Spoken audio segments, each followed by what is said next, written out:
Welcome to the Real Estate Show in 2015, our first show of the new year. Pete Belcaster and Joe Brett, the Real Estate Guys, with you. And again, hope you had a terrific new year and holiday season. You know, for Joe and I, it continues on to the Super Bowl, so we've still got another month of holiday activities ahead of us, before our season ends. Joe goes from Halloween to the Super Bowl is our holiday season. We extend that a little bit. We probably learned that from Bob, really, because Bob kind of was the one who gets into that kind of thing. Halloween starts in January for Joe. Come on. Well, Thanksgiving to New Year's was just too compressed. I was just getting my holiday roll on, and then it was over. So we just extended it a little on each end. Well, Joe and both real estate brokers, of course, in the state of Oregon. We get with you every weekend here on KMED to talk about real estate-related issues in Jackson and Josephine counties. And who better to talk about that today than with Bob Gervais, the principal broker and owner of RE/MAX Ideal Brokers, been part of our shows now for almost that whole 5.5 years that we've been up here at KMED. First of all, Happy New Year to you, Bob. Nice to see you. And the same to the radio world out there. Let me be one of the first to wish you Happy New Year. And of all the people in this room here, Bob had the most tumultuous 2014, didn't you? I mean, you. The fact that you're even here, my friend, is a terrific thing. So, Bob, after going through what I went through, it's good to be alive. It's good to be alive. No kidding. And of course, Bob's not only an expert, runs the whole RE/MAX thing, but he's also big commercial broker, as you know, and those kinds of things. So you really had quite a year. Tell us about that. How did it go? Well, the bottom line is, like I told you, we discussed a year ago about the same time. I thought that 2014 was going to be a good year, and it was a good year. Mm-hmm. The numbers across the board, we saw values of properties increase about 10% when our cost of living was about 3.5 or 4% increase. Mm-hmm. So it's a commodity thing, a low supply, high demand, and so we saw prices continue to move forward. And I'm going to predict 2015 to be equal or better than last year. So it's still a great time for people to get out there and take advantage of those low interest rates because they can't last forever. It's not going to happen. Yeah, Bob said that last year. He said that the year before, didn't you? Those interest rates can't continue to do that. But they haven't, though. They have not changed. And I don't know when, but they haven't. They will eventually, I know, but I don't know when that's going to be. A temporary solution to a permanent problem. Well, with Bob today is Michelle Tall, who's a broker with RE/MAX Ideal Brokers as well. And Michelle, you've been 10 years and you started your real estate world with Bob. Is that correct? Is your kind of mentor? Correct. Yeah, that's correct. Talk into that microphone a little bit. So you talked right in. You started with Bob. I did. Yeah. Yeah. Right. When I first got my license, I decided I wanted to go where the big dogs played, and so I got a hold of Bob and had a good interview and decided that's where I wanted to hang my hat. Now, all of us have some other career that you do before you get into real estate, it seems. What did you do prior to that? Because we know that you're more than 20 years old, so barely. I came from the medical field. Okay. I worked for a bunch of ophthalmologists in the Valley, and I did it for a long time, 16 years or so, before I decided to do something really fun and exciting, which is real estate. What a change! What a change to work for someone else and then to go to work for yourself, and the respect that brokers have. Tell people what was that like for you to begin? Because I was thinking you started with 2005 around that time, which things so you're a little smarter than Joe and I. You started when things were in the real estate world, and then of course we're just going crazy. Yeah, they were hopping. You came into a very big market. But the interesting part, Michelle, is that you still survived 10 years later and a whole lot of people who didn't. Okay, so I did. I learned a lot about my prior job with my new job is relationships and how you treat people. And that's really got me where I am today with the referral business. 'Cause most of my business, I'd probably say 90% of my business is referral. Yeah, that's what it usually is. So Bob, you like people like Michelle when she comes into the brokerage business, doesn't it? I tell you, I wish I had about 30 or 40 of Michelle's. Yeah. I bet you do. Yeah. So, Michelle, what was you need to get closer to that. Joe, would you help me get closer to that mic there? Just put the flat mic there. What was 2014 like for you, Michelle? Tell people what your kind of business is, where it comes from, or what people you sold to. Because I always find it's interesting to talk to brokers about who are the people out there who were you're kind buying. of nosy that way. I am nosy, but curious you know. is another word. Yeah, It was a mix year. I had almost all of my business was referral, and interesting enough, it was a lot of people that I had done business with early on. So I did a lot of repeat business in 2014. Okay, but who are some people working here? Are they people moving in? Tell me what some of that is. It was a lot of move up buyers, actually, people Right. that were already here and bought and had equity in their home. Give me some price ranges. I mean, tell me some more about these. The reason we ask that is that buyers and sellers, you got to get into the minds of who these people are, who are buying and selling. Is it, as you say, people moving up? Joe, that's an interesting part because we've certainly heard that's a big thing. Is people coming out just lately, yeah. They're coming out of the recession. Were these people who had short sales against them? Did they have bankruptcies or? I had several buyers actually that were in short sales prior to and were eligible again. So those people got to buy again. So that was exciting. I did 0 short sales this year, which was amazing. That's good news, yeah. So I helped people that had prior, they had done short sales prior. And they were back in the market again. And some of those folks that are coming back to you now and moving up, they've been through a pretty tumultuous period, but like the rest of us are seeing at the end of it all, equity has come back, even risen a little bit, and it's put them back in the game to make that next move. They realize that home ownership is the way to go, and it's a good investment, so they're coming back. And where exactly, in your experience, are your buyers? I mean, is it in Ashland, East Medford, kinds of the places in the valley where you were successful in that where homes were, were obviously I would say being Medford, sold. Central Point, Eagle Point. Medford, Central Point, Eagle Point. Those are my big areas. I have to brag on her a little bit. She's in the top 10% of the company for the year in several quarters. But her claim to fame this year had to do with the Applegate. She sold a big ranch in the Applegate for, I think it was in excess of $1 million. Really? It was a big property. Yeah? It was really fun. It was a lot of fun. What kind of a property, the Applegate? Was it wine property? What kind of rural it could have property? been. It was 13 acres on the river. On the river, Applegate River. Yep, with irrigation rights that dated back to the 1800s. It was just a beautiful piece of property. And it was on the market for 2 years prior, 1 year with each prior broker, and I interviewed for it and got it, which was amazing because it was just everything aligned. And I told them I would do whatever I could to get it sold, and I did. And I gave personal tours. I drove out to the Applegate, I want to say 30 times in 60 days, and gave personal tours. That's what sold it. Sold it in 60 days. 60 days. And the people who bought it, I mean, you don't have to give the names or anything, but Are they famous? Are they They are young? famous. Are they, Brothers and sisters. They're going somewhere now.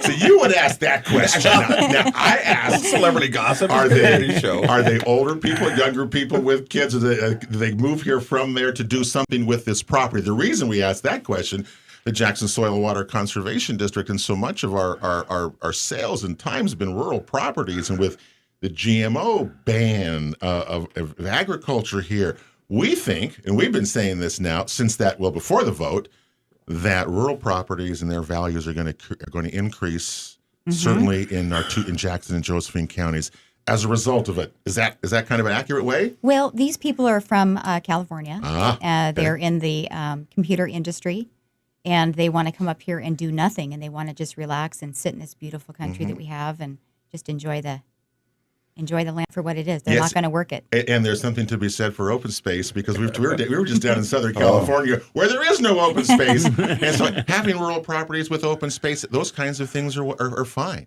Pasture management and all the kinds of things you do with those things, as we've learned, make a big deal because you want to keep the value of your rural property up. And they would be perfect examples of people wanting to learn that who come from the city, living in a rural property in Jackson or Josephine counties. It's amazing. Okay, see, those are the stories that make us all together in real estate that over the years we've come to really appreciate are these kinds of people, because if we do sell a quarter of all rural properties last year, a quarter of all sales were rural properties or rural residential properties. That's like 500 new people moving in here every year, living in a place like that, exactly the way you described that. That's really cool. Yeah. Did you get a new computer, or does your processor work a lot faster now?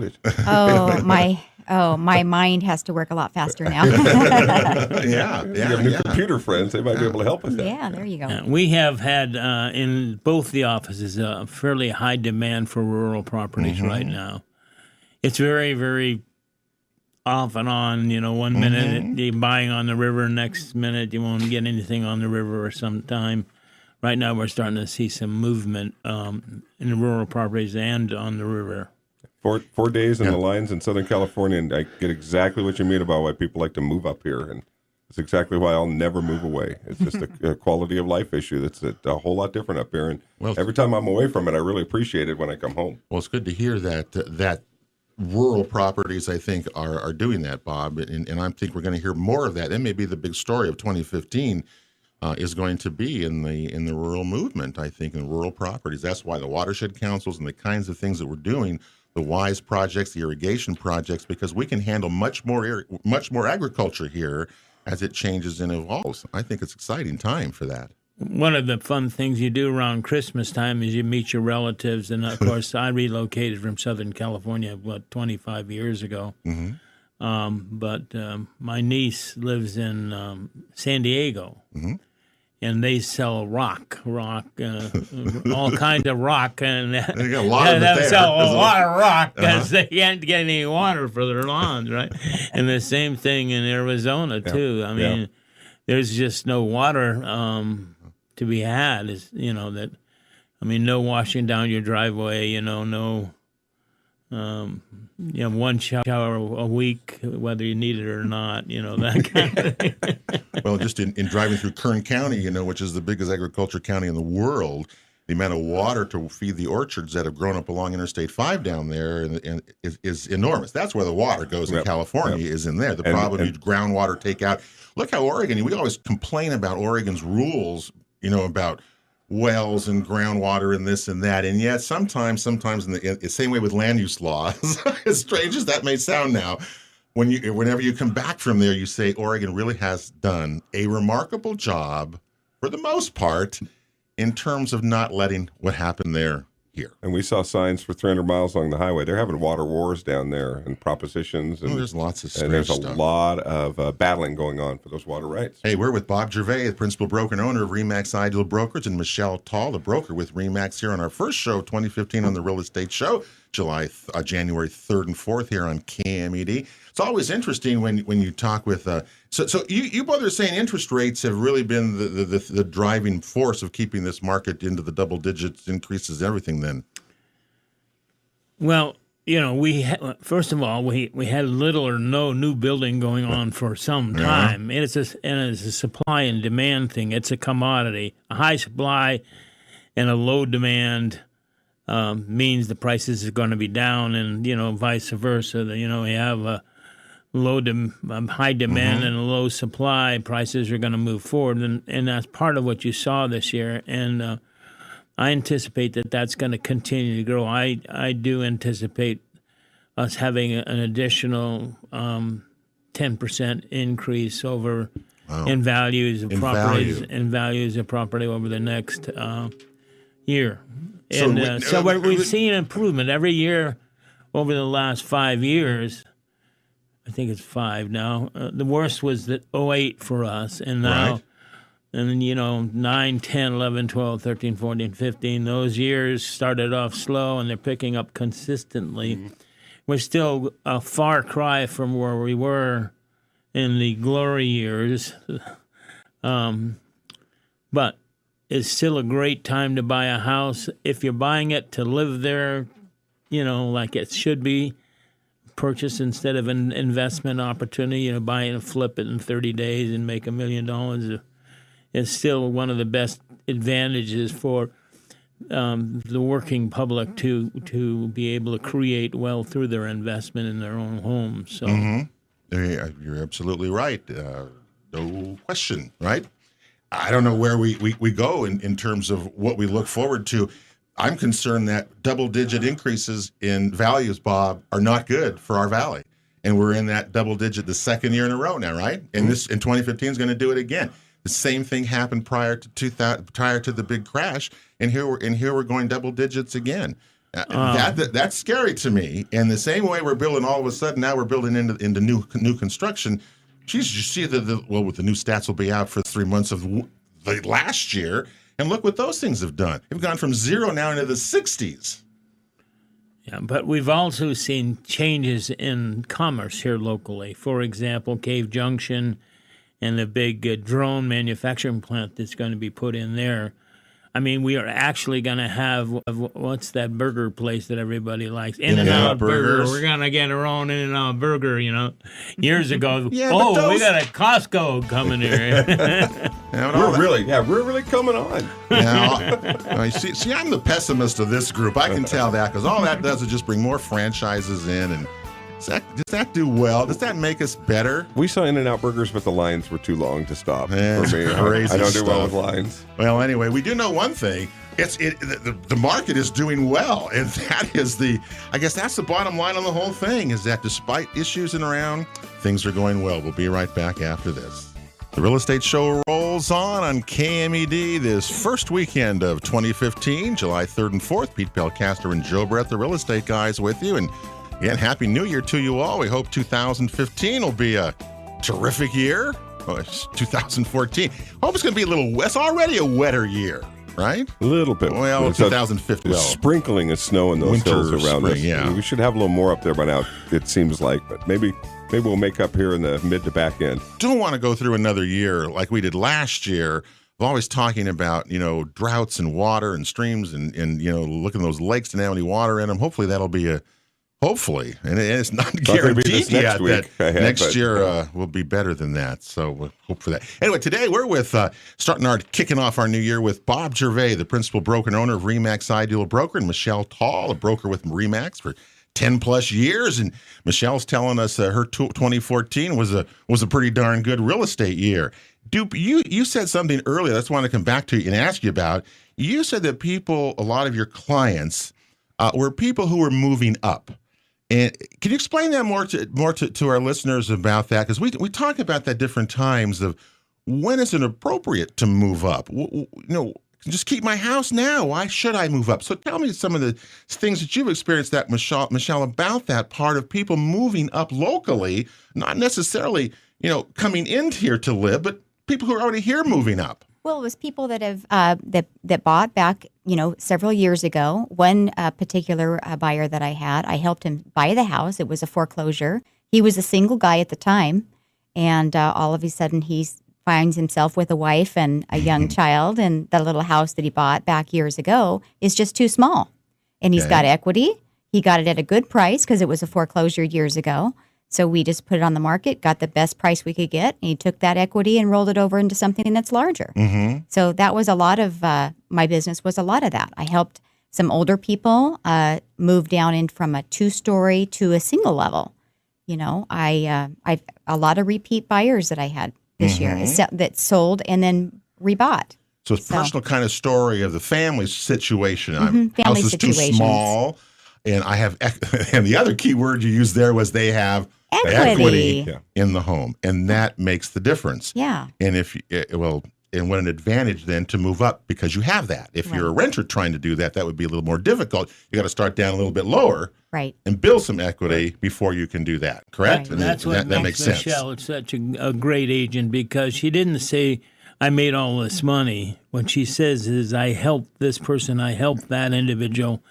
And there's the true motivation of a good real estate agent, one that protects your interests, that wants to do the best job she can for you, or he can for you, protect you and help you get a great buy at the same time. Tell me about the price range that you saw in 2014 in your world that you were involved with. I mean, because different areas of the valley is a little bit different. Ashland's different than Shady Cove, for example. So I would say the average of my sales last year, excluding the low ones and excluding the high ones, I would say was between 2 and 3. Still in that range. Yeah, about between 200 and 300,000. Were you involved with lots of multiple offers in that I price was. range? Okay, and I was. Tell us how you went through those, and did you get some of those? Because boy, Absolutely. we heard just horror stories and had some of our own in 2014. Well, I was up against many multiple offer situations over the year. We didn't get a couple, but I got the majority. And it's all in writing a good, clean offer and a good, fair offer, and make it the most desirable for the seller to pick. In that price range where there were multiple offers, in that 200,000 to 300,000 range, did you generally have to go over the list price, or was that not involved in many of them? Most of it was over the list price, just a little bit. A little. See, these are things we tell people. That you're telling us what we tell people. Yeah, just a little bit. You're reinforcing some of that, which is good. And most of the multiple offer situations are necessarily, they didn't need closing costs too. So if you're not coming down under the price and you're not asking for closing costs, you're not asking for all these different things in an offer, your offer is going to look more desirable to the seller. Yes. And so closing costs, don't you think, really can mess up a deal? It sure can. More than you think. Do you think that sellers expect, Bob, Michelle, should sellers expect the buyer to pay their closing costs? Well, it depends on what the buyer is. Who's the buyer? Is it a first-time buyer that's just barely scraping by to get into a house? Okay. Does she need the help? Yeah, absolutely, she needs the help. So it really depends on the situation. What are the circumstances with that buyer? Well, I got a good question for you then. If that's the case, I'm going to put both of you on the spot. Let's say a seller gives a credit to the buyers, $10,000 for closing costs. Seller, okay. Who gets to write off the $10,000, the buyer or the seller? Off their, you mean tax after it's over, you mean? After it's over. I have to think the seller. The seller gave $10,000 away. Seller concessions. I would say this. It's probably the buyer, because they got the benefit. Joe, he's a teacher. Joe, he teaches all this stuff. Just remember this now. So he's trying to question us. But the buyer got the $10,000 benefit. The buyer got the $10,000 benefit. They'd probably be liable for the tax. Okay, Michelle, do you agree with us or not? Tell us. I don't know. It's a trick question. Are you going to answer the question? Okay. All right. Joe answered. He said, I'd say the buyer incurs the tax debt. Okay, I'll go with him. I mean, it makes sense to me, but I the person that is advantaged and gets to write off the $10,000 is the buyer, not the seller. So the buyer, is that correct, right? The buyer gets that. And the reason for it is the IRS looks at it as the buyer is financing their closing costs. It's financing and therefore it's deductible. So you who are about to do your taxes this year and bought a house this year and you got closing, and you're in the 25% tax bracket, and they give you $4,000 worth of credit. I just made you $1,000. Remember that. Remember that. That's good. 770-3325. And that was free advice there too. If you sold a house, that's good to know, because people do their own taxes, don't have certain help, don't know those things. That's why Bob teaches this stuff. He's been teaching the way you teach classes at RE/MAX every week. You go to his classes, Michelle? I do occasionally. I should go more. Yeah. I just had to renew my license every 2 years, and your 30 hours of education. I needed a half an hour. Half an hour. So I made it stay there an hour. I told him I was coming to a Saturday class, and he goes, "Well, I'm making you stay an hour. You can't stay a half hour." I gladly stayed, and we went over an hour too, by the way. That's good to know. Yeah, those license renewals are coming up too. You've got one this year. I got one a year from now. Right now, a year from now, in January of 2016. Well, seems like a long time. It goes quick. A long time away, doesn't it, right now? Yeah. Well, we've got a break coming up here, and when we come back in the last segment, I want to ask Bob about commercial real estate, because we talked a little bit about new construction, supply and demand in the residential market, and we're seeing that that's a pretty robust and is going to continue to be. I mean, Michelle says she's looking forward to 2015 a lot. I'm sure you are, and it sounds like you're going to have a good year again. 200 to 300,000. That price range is the range that if you're a seller in that range, you're going to sell that property, and you're going to get pre-prepared for sometimes multiple offers, these kinds of things. And so you do want to have a good agent on your side who knows what's going on. Boy, because it makes a difference. The top 3 companies in our industry here locally, the brokers, their range is between 200 and 250, right in that neighborhood. In those markets that was their average medium price. Are we running out of those properties? I mean, that's the thing. I hope we don't. I would say, since Michelle's one of the biggest thing that we've probably seen has been, as you alluded to earlier, the foreclosure market is pretty much collapsed right now. Oh, there isn't any. Yeah. And even they just trickle in and out. And the short sales are just like, they're trickling down too. Nothing there compared to what it was when we started 5.5 years ago. It was 80% as you know, were foreclosures or short sales. Now it's about 5. It's really low right now. They're still coming on though. Homepath.com. If you want to get on there and looking for foreclosures, homepath.com will let you. You can sign up for that, and they'll send them out to anything that comes out in Jackson County, and they come out there. They're still coming, but you're right.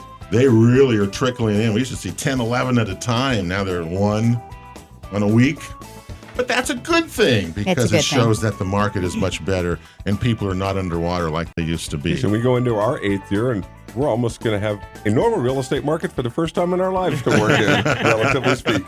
Well, this show repeats at 9 o'clock on Sunday morning, and all of our shows are on youtube.com/Real Estate Show Oregon. Hey, we're coming right back after this. Welcome back to the Real Estate Show on KMED this 2015 first weekend of January. Pete Belcaster and Joe Brett, the real estate guys. Hope you have a terrific 2015. We're looking forward to it. Gosh, I like the new year. I always liked them, The problem is that they go by so fast now. It wasn't that long ago we were talking about, 2014.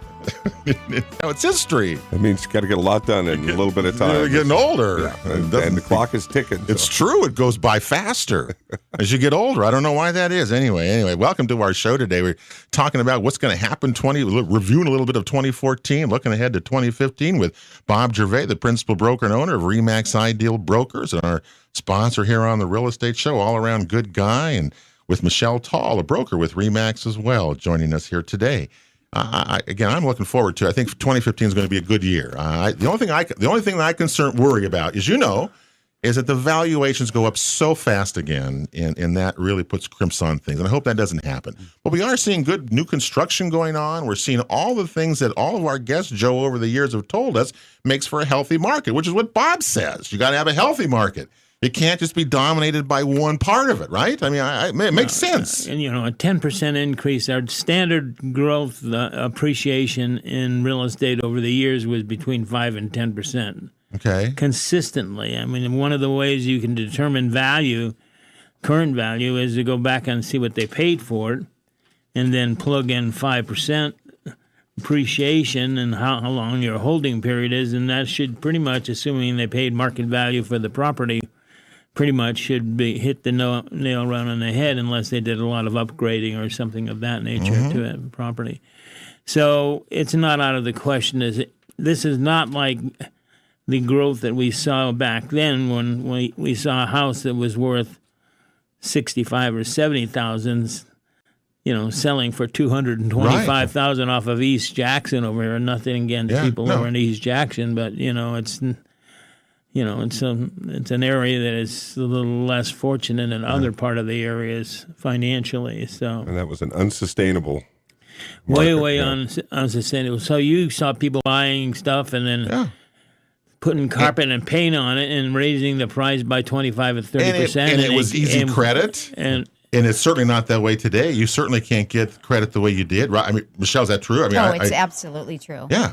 I tell you what, the financing part of it, those are the things that are changing consistently, is being tighter and tighter in some aspects. Mm-hmm. Have some people that are ready to go, but they have a whole laundry list from their lender of things that they need to accomplish, and they've got great credit, or they're just waiting for their money to season. It's a paper trail that it's. I have money under my mattress. Oh, that's not going to work. You put that in the bank and let it season. Let the bank see it. What they mean by seasoning, that means that let it dry out a little bit. that funny odor. And you tell Michelle, I'm sure you tell your clients the same thing. You really got to get pre-approved, don't you? I mean, you Absolutely. You know, in this market, especially if you're in the 2 to 3 range, and you're ready to buy, you think that you're ready to buy, just check in with your lender because you're not ready to buy. If they don't have issued you or told you that you are approved, then you're a long ways from. And then what I'm going to tell you is, why bother looking? Because you need to get get your paperwork all ready.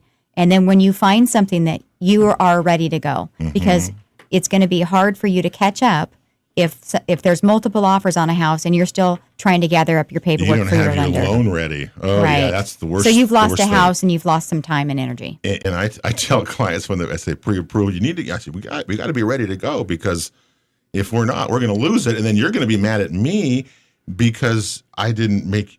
This was the house you wanted, and we want to make sure that you find the right place, that we want it, because we don't want it. I'm like you, Michelle.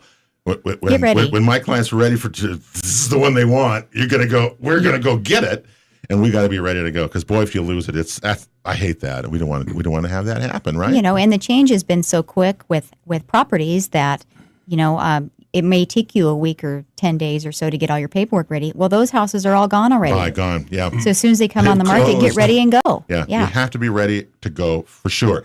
Bob Gervais, certainly the Valley is one of the preeminent commercial brokers, and commercial real estate is so different than, residential, as we talk about most of the time. But yet commercial real estate is so important to our Valley. And tell me where that stands right now as you go into 2015. You had a good year. It started really compared to what it was a few years ago, which was nothing. You can always gauge the community by the amount of commercial activity. Where are the jobs? Yeah. You got to have jobs before you're capable of buying a house, right? And so for quite some time, almost 3, 4 years, 5 years, the economy in this Jackson and Josephine County was very, very slow. We saw very few commercial properties, unless there were major developments, like you said, where the new shopping center is over there by Trader Joe's and that sort of thing, or the real major thing like the big Walmart store over there. But there was no mid-range purchasing or sales, or very, very little. Mm-hmm. Here locally, a commercial broker needs to be fairly savvy in not just selling. For example, a commercial broker in Portland can make a good living just doing leases. Sure. But here you got to do leases, you got to do purchase, you got to do build-a-suit, you got to do RVs, you got to do hotel sales, you got to mobile home parks, and the list goes on and on. And this year we saw a fairly good improvement in the commercial real estate, which is a clear indicator that, at least from my perspective, that people are feeling a little bit more comfortable with the economy and moving forward with a purchase. There's more investment going on in commercial real estate. And not just leases. There's actually been purchases. I'm thinking of the place by the Rogue Federal Credit Union South Branch over there by the South Fred Meyer, the Panda Express, the new Siskiyou cellular store that's open there. We know the owner of that business, and they've expanded to a new branch there. There are a lot of activity like that where we have several that are in on that building there. And yeah, I mean, you see that in Grants Pass. In Grants Pass, you see at least a couple new food stores going in. I mean, restaurants and that sort of thing. You're starting to see some growth in the residential care facilities. A lot of talk and a lot of going to have a lot of that. They anticipate a lot of that to we need be required in the next few years. Well, we're going to be out of time, so I guess we're off. The 2015 is off and running. Michelle, people can get a hold of you at RE/MAX, and you give us an email address or how to get a hold of you. Yeah, just call the office and ask for Michelle. Michelle Tall at RE/MAX Ideal Brokers. Bob, always nice to visit with you as well. We'll see you on our TV show in a week or so as well. Absolutely. And you're here in 2015. That's itself is a miracle for all of us. That's a Happy New Year for us all. Happy New Year to you all. Pete and Joe, the Real Estate Guys. God bless everybody. Thank you for listening to the Original Real Estate Show with Pete Belcastro and Joe Brett, the Real Estate Guys. For advice, guidance, or counsel on any of our topics, or to watch a replay of today's show, visit our website at realestateshoworegon.com. This show is sponsored by RE/MAX, Ideal Brokers of Southern Oregon, Ticor Title, All Cities Property Management, and the Jackson Soil and Water Conservation District. We'll continue our weekly quest to enhance the value of your property and to make you a smart real estate consumer when we gather every Saturday and Sunday on KMED for the one and only original real estate show. Hi, my name is Guy Jones.